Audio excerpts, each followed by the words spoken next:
kalau kita kena cara, kita masih lagi boleh menang, saudara-saudari. Cuma tak bolehlah menang goyang kaki. Tak bolehlah menang, lepas 4 kali kalah, tak buat apa-apa. Orang rakyat kata, kamu ni tak reti bahasa. Kita orang dah beritahu 4 kali, kamu tak berubah. Jadi tak bolehlah. Jadi saya harap itu menjawab soalan mengenai pilihan raya, kedudukan kita dan sebagainya. Yang kedua saya nak jawab pasal organisasi tadilah. Pasal macam mana kita nak perkuatkan hubungan saya dengan Datuk Seri Anwar Ibrahim, budaya kepimpinan dalam parti dan lain-lain. Saya tak mahu menjawab persoalan yang Ustaz Zul bawa tu dengan direct sangatlah, kerana itu nampak macam saya menyerang saingan saya. Cuma cukup untuk saya cakap begini ya. Kita ada banyak lagi ruang yang perlu kita perbaiki untuk kita mantapkan pengurusan organisasi kita. Kita ada 1.3 juta anggota. Kita parti yang paling besar dalam Pakatan Harapan. Kita selalu kata kita anggota ramai, kita ada kehadiran di semua kursi parlimen. Saudara-saudari tahu tak? Orang menyampah sebenarnya.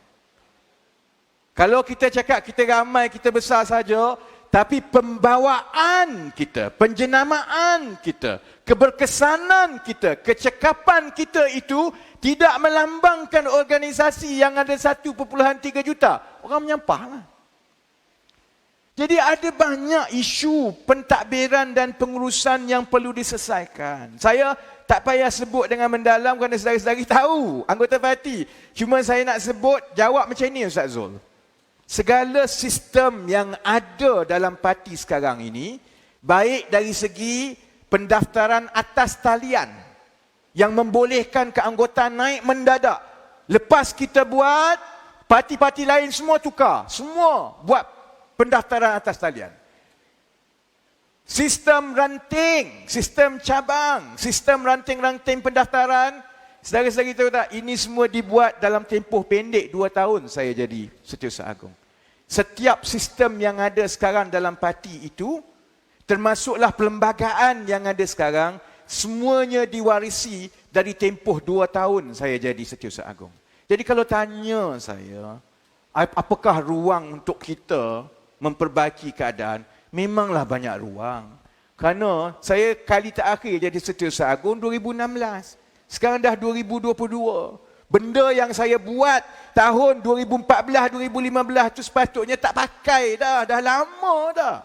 Sepatutnya terus diperbaharui dan diperbaharui.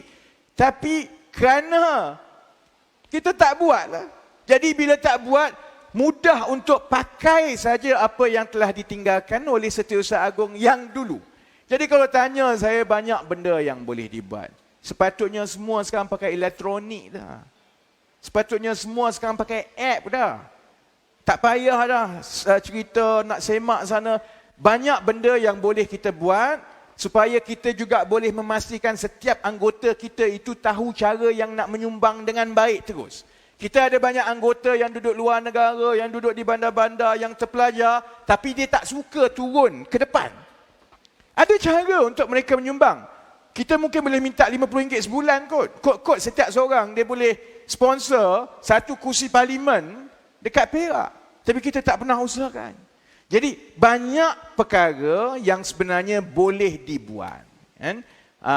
Dan proses itu kena terus berlaku dan berlaku dan berlaku. Cuma masalahnya, sedikit sebanyak nak menjawab apa yang Saudara Rasu tanya tadi. Cuma masalahnya, kadang-kadang dalam satu organisasi, bila ada soalan pertama tadi, tanya tentang orang tua dan orang muda kan. Selalunya dalam satu organisasi ni, kita perlukan semua, orang tua dan orang muda. Orang tua sebab dia lebih berpengalaman dan dia kurang panas baran. Dia memang makan garam lebih.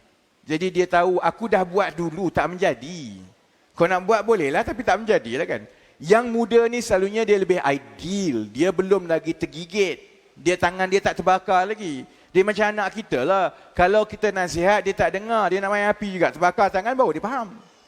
Jadi dalam satu organisasi, kalau tanya saya, organisasi yang paling cemerlang ialah organisasi yang ada imbangan yang baik di antara tenaga, pakar dan pimpinan yang berpengalaman dan juga yang muda. Tapi ada syarat dia. Dan syarat-syarat ini yang kadang-kadang yang tidak dipatuhi di dalam parti kita yang menyebabkan kita tidak berjaya merangkum kekuatan orang berpengalaman dan orang muda. Apa syarat dia? Pertama, yang tua mesti menyayangi yang muda. Jangan kamu tengok yang muda itu sebagai kuli batak untuk pasang bendera. Saya tahu sebab saya pernah jadi orang muda. Aku kerja tinggi-tinggi, cekidik-cekidik, balik pasang poster, pacak bendera. Fahamlah pakcik tu, tapi yalah janganlah anggap saya ni macam bodoh sangat. Yang tua mesti melihat yang muda itu sebagai pimpinan yang perlu kita jaga, kita ajar, kita nasihat, kerana mereka akan ambil kedudukan kita pikul tanggungjawab. Syarat itu cukup penting. Syarat yang kedua, yang muda kena hormat yang tua sebab dia memang betul-betul makan garam. Dia mungkin ketinggalan zaman, dia mungkin dah memang agak meraban, orang patut pergi kanan, dia pergi kiri. Tapi kita kena tarik rambut daripada tepung dengan berhati-hati, jangan sampai lukakan hati dia. Kerana dia ada sumbangan yang besar yang membina parti sehingga kita ada tempat sekarang untuk bawa parti ke tempat yang lebih jauh. Budaya ini, saudara-saudari, budaya yang kita kena segarkan dalam parti. Sebab itu saya cukup bimbang kalau ada saya tengok budaya-budaya yang bagi saya macam budaya, bukan budaya kita, macam budaya UMNO. Budaya yang mengangkat individu 2-3 orang, dia hebat, dia begini, dialah segala-galanya. Budaya yang tabur duit. Cukup bahaya. Kerana kalau budaya itu bertapak, walaupun parti nampak kuat awal, dia sebenarnya akan meracun akar kita yang selama ini jadi tunjang kekuatan parti. Bahawa keadilan ini merangkumkan orang biasa, orang tua, orang muda, orang terpelajar, segala jenis boleh duduk sekali, saling hormat menghormati. Sebab itu kita kekal sebagai sebuah parti sampai sekarang.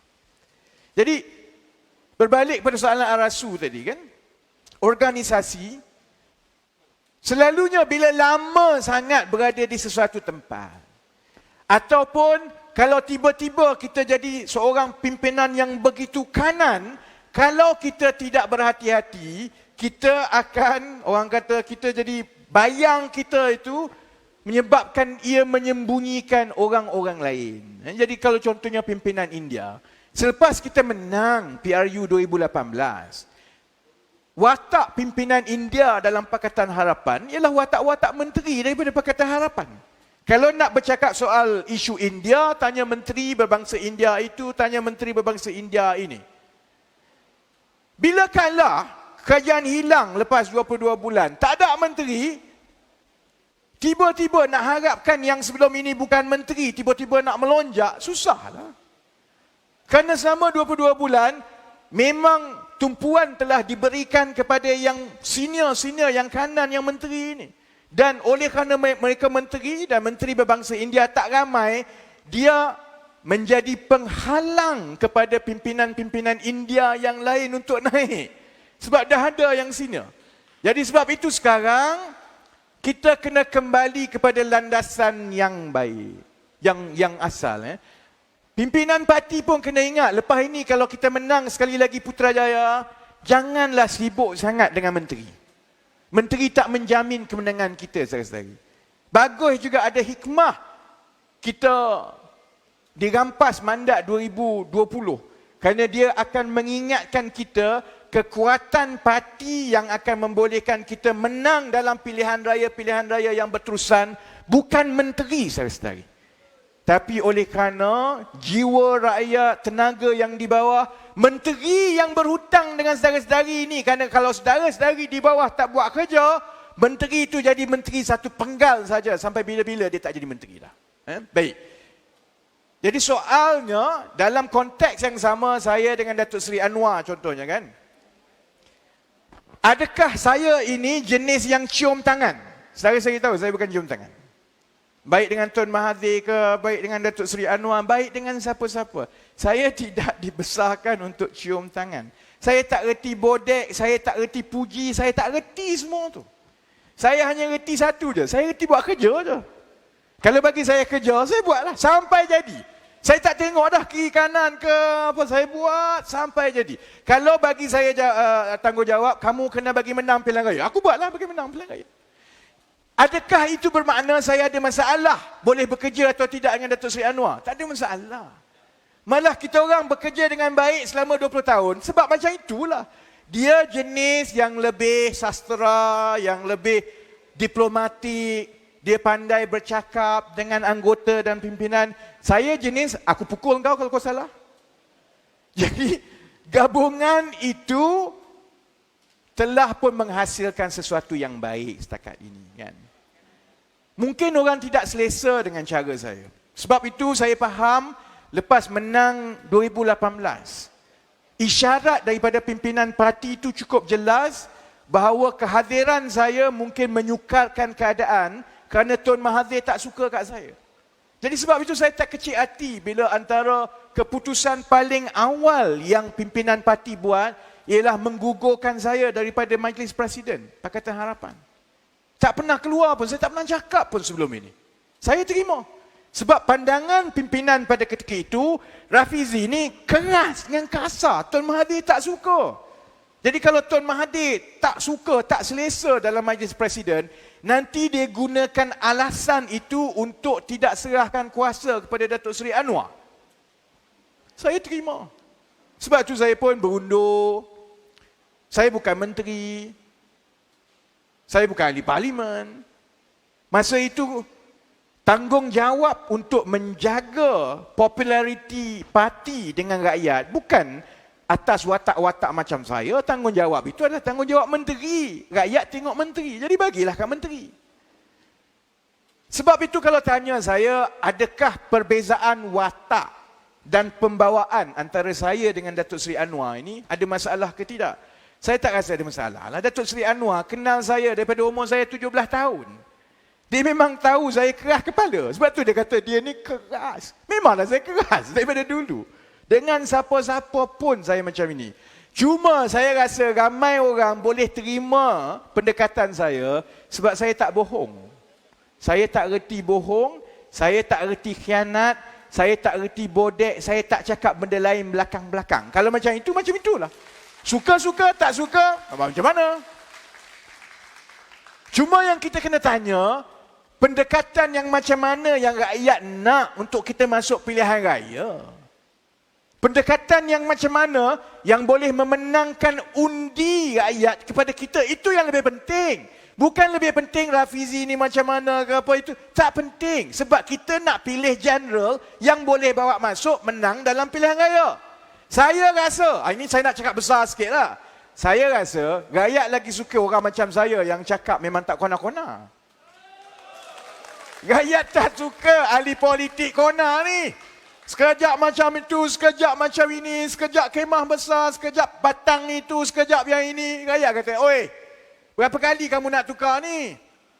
Sebab itu rakyat tak suka dengan ahli politik. Sebab dia kata ahli politik ni banyak bertukar-tukar. Jadi sebab itu masanya saya sekarang, saya rasa kalau watak macam saya dan Izzah turun berkempen, oleh kerana saya rasa pembawaan kami ni lebih kurang juga sama macam pembawaan orang biasa dekat bawah, tak reti kona-kona, saya rasa kita mungkin boleh membantu untuk menaikkan sedikit sokongan kepada kita. Jadi kalau tanya saya, itu lebih penting. Yang bahawa cakap betul terang ini, orang setuju tak setuju, orang terima tak terima, tapi lebih baik berkata benar daripada berkata kona-kona. Kan? Jadi bagi saya itu lebih penting dari segi kedudukan organisasi berbanding dengan soal boleh buat kerja ke tidak, boleh orang tu suka ke tidak. Sebab macam Zahir kata, macam Likang kata, Tugas sesuatu parti politik ialah menang pilihan raya. Kamu boleh ada anggota 20 juta, kamu boleh ada manusia paling hebat-hebat, masuk pilihan raya, telur, baik tutup kedai. Lebih baik jadi parti politik, anggota ada 20,000, tapi masuk pilihan raya, sapu bersih. Kan? Jadi, mandat dan matlamat parti politik ialah untuk menang pilihan raya. Jadi, struktur parti politik itu juga, organisasi parti politik itu, budaya kepimpinan dalam parti politik, mestilah yang mendekatkan parti dan calon dan pimpinan kita ke arah rakyat mengundi kita. Buat masa sekarang, tawaran saya dan kawan-kawan, rakyat perlukan yang muda-muda seperti yang ada ke atas ni. Rakyat perlukan calon bukan Melayu yang watak dan jiwanya adalah watak Malaysia macam Lee Kang dengan Mani Vanan. Rakyat perlukan seorang wanita pimpinan yang telah lama dalam kerajaan, yang telah ada macam-macam peranan di peringkat pusat kerajaan negeri dan teruji macam Kak Oji. Orang muda perlukan seseorang yang bukan sahaja ada rekod baik menjadi pimpinan, aktivis, tetapi juga ada pengalaman yang panjang mengendalikan organisasi. Antara sebab kalau orang tanya saya kenapa saya rasa saya lebih sesuai dengan Fahmi dan bukan Adam. Saya hormat Adam. Tapi Adam masih lagi belum ada bukti menguruskan organisasi bagi tempoh yang lama. Adam seorang aktivis. Adam bukan seorang pemimpin organisasi. Fahmi seorang aktivis dan pemimpin organisasi. Ingat nak menang ke? Senang ke nak menang Presiden Persatuan Mahasiswa UM? Tak mudah tau. Dia menang Presiden Persatuan Mahasiswa UM. Kemudian dia masuk menjadi Exco. Kemudian dia menjadi Ketua AMK Negeri. Dia ada tempoh 6-7 tahun yang bukan sahaja bersuara jadi aktivis, tetapi mengimbangi keperluan di dalam organisasi. Sebab parti kita ni parti bising. Macam-macam orang tu macam ni, orang tu macam ni. Dia tidak cukup dengan seorang sebagai watak yang dikenali di ramai, tapi dia tidak menguruskan organisasi dengan baik. Adam mungkin ada masa depan yang cukup baik di masa hadapan, tapi saya nak tengok Adam belajar menguruskan organisasi dalaman parti dahulu sebelum kita bagi dia tanggungjawab untuk menjadi ketua MK. Itu pandangan saya. Sebab saya dah melalui semua ni. Saya dah tengok dah hero, tokoh, kita layangkan parachute daripada atas masuk, kita bagi semua, tak sampai lama mana. Dia tinggal parti lah, dia buat kacau dengan yang dekat bawah lah. Lepas tu dia bergaduh lah, dia bukan peduli yang kat bawah. Dia sikit-sikit, saya kenal presiden, saya kenal timbalan presiden, saya kenal naik presiden. Dia bukan peduli pun yang ranting kat bawah ni. Selepas 20 tahun saudara-saudari, saya kata, kita kena lebihkan kepada pengalaman berorganisasi yang pandai jaga hati kawan-kawan dekat bawah. Sebab itu saya rasa kalau kita tampilkan yang semua ini, insya-Allah kita juga bukan saja boleh perkukuhkan organisasi kita, tapi organisasi itu boleh langkah dengan lebih dekat untuk memenangi hati rakyat. Insya-Allah dengan 4-5 bulan kita masih lagi boleh pertahankan sebahagian besar daripada kerusi-kerusi parlimen, kerusi DUN, dan mungkin kita boleh tawan beberapa negeri yang baru. Baik. Sekarang 5.54, jam saya pun dah marah ni sebab dia kata bising sangat. Tinggal 5 minit lagi, pukul 6 kita kena berhenti. Sebab kalau tidak saya pengsan. Puasa ni tau. Saya nak jawab soalan-soalan khusus, soalan tentang yang Saifuddin timbulkan, soalan tentang Sapura, apa lagi soalan khusus? Sangat itu je lah kot. Soalan lumut. Jawab yang mudah sekali, lumut. Lumut ada 3 DUN, satu parlimen. Kan? Dulu dia jadi sampai langsung tak ada kursi itu kerana ada pertimbangan di peringkat pusat. Kerana Amanah nak juga satu kursi untuk ganti Titi Wangsa. Dan dia nak kursi yang baik lah. Maka kursi yang baik nak tak nak, dia tinggal lumut lah. Kerana lumut kita pernah menang sebelum itu kan. Tapi masa itu kita ada 4 parti. Sekarang kita ada 3 parti. Jadi sebenarnya keadaan di Lumut boleh dirundingkan balik kerana setiap parti dalam Pakatan Harapan wajiblah ada